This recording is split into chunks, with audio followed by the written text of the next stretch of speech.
Hi guys, Archie Luxury on the Archie Luxury channel.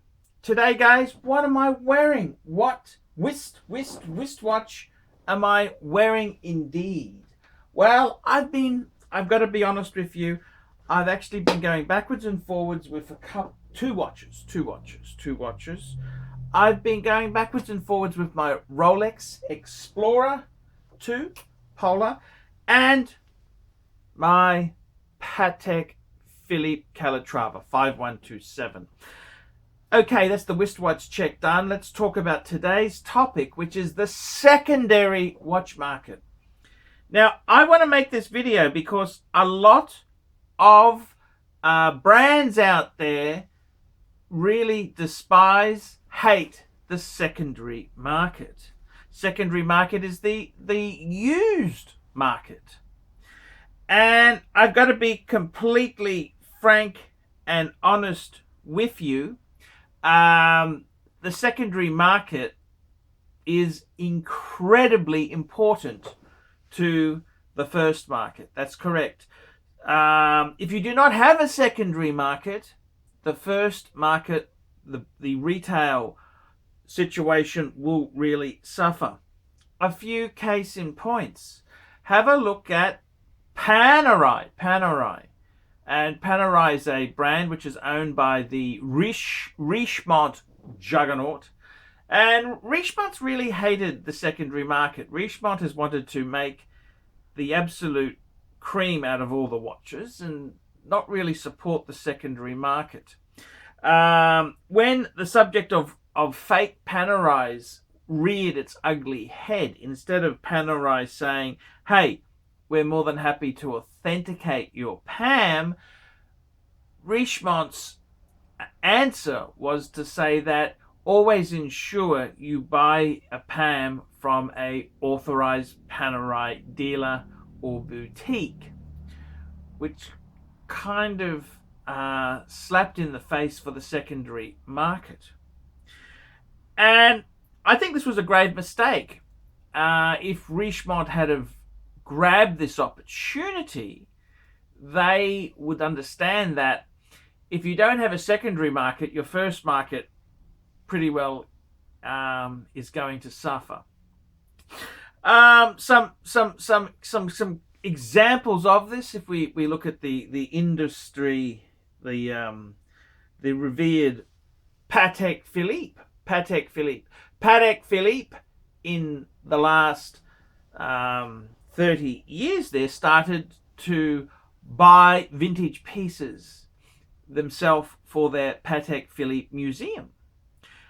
And this kind of said, hey, hang on a minute, there is a value to used Patek Philippe's. They were quite valuable. And not only did Patek buying key premium pieces boost the market, but it put a lot of attention on the spotlight. It put the brand into the spotlight, and it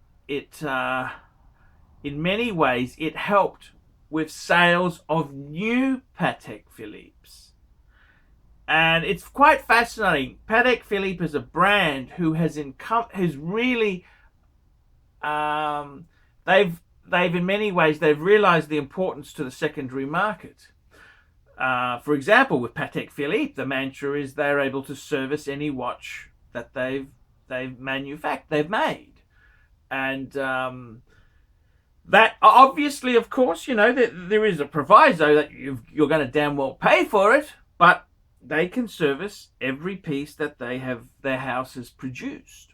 Whereas you look at a company like, say, Rolex, which has said, hey, once it gets to a certain age, well, we can't really help you because we don't have parts.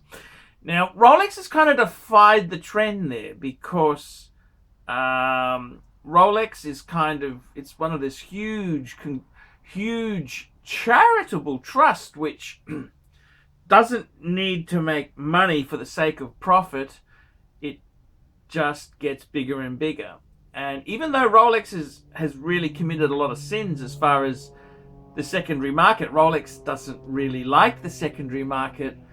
Rolex has really prospered because of the secondary market.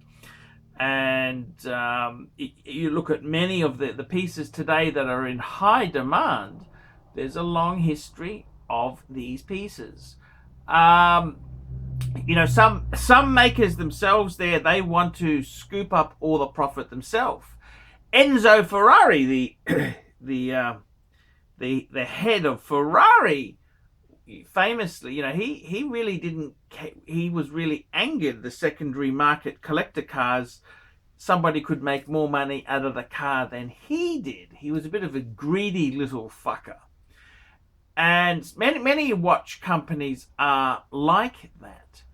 And without secondary market, the brand can really suffer greatly. And I think in many ways the prestigious brands need to realize, doesn't matter how pompy or prestigious you are, you really do need to make sure there is a secondary market there. In recent years, this has echoed through people in the Holy Trinity. These are the three key high-end brands: Patek Philippe, Audemars Piguet, and Vacheron Constantin. Vacheron has started their Histories program, where you can buy vintage Vacherons from the New York boutique. And Audemars Piguet has floated the idea of selling second-hand Audemars Piguets. So we'll wait and see what happens to this. But the brand that ignores the secondary market really is a brand that can suffer hugely. I think the arrogance of your Richemonts with Panerai is an example of what happens when you see the secondary market as a nuisance. And it's in many ways there. I think a lot of the brands have not realized how important the secondary market. It's the supply and demand. I mean, if you buy a timepiece, you buy a Rolex, and you're able to, you bought a steel sports Rolex, and when it comes to, inevitably you would sell it to buy the next piece, and you get most of your money back. And that contrasts to, say, that Breitling Super Ocean you bought, where the sexy sales assistant who suckered you in, you realize you've halved your money. So in many ways, it also, if you get burnt, it means your next purchase, well, you're less likely to buy another Breitling, you're more likely to buy another Rolex. And this is what happens if the secondary market is not looked after. So I think in many ways there, the secondary market is very much an important element. And if manufacturers ignore the importance of this, like Richemont did with Panerai, you can fuck up a brand. So it's a very, very complicated situation. So the secondary market, if people cannot get most of their money back, or a fair percentage of their money back, they're going to be angry and disappointed. Brands that spring to mind in recent times is your Breitlings, your IWCs. They've really, your Panerais have all suffered because of this. And there's no easy way or nice way to say it, but if the brand doesn't have a good secondary value, it makes it very tough in the first market. So I think this is something the manufacturers really need to look at and see what they do for the brand. And very, very interesting situation indeed. Very interesting situation. We're coming through a hard time. The world is very, very tough. And at the moment, besides Rolex and Patek Philippe, the rest of the market is pretty tough.